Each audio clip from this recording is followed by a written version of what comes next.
What is up guys, Danny this side. So in this video, I'm going to show you how to add an e-signature in Adobe Acrobat. So first off, open the Adobe Acrobat application and from here, choose a PDF that you want to add an e-signature to. After that, double click on that PDF and from here, on the left side, you can see the fill and sign button. Click on that option and then you will have the option to add the initials, like to add your sign. From here, you can add your sign or you can add your signature details and initials.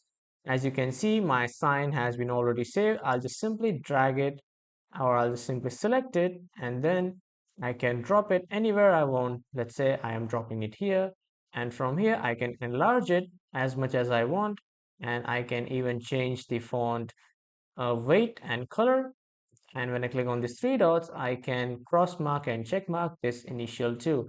So this is how you can add an e-signature in Adobe Acrobat. That was all for this video everyone. Thank you for watching.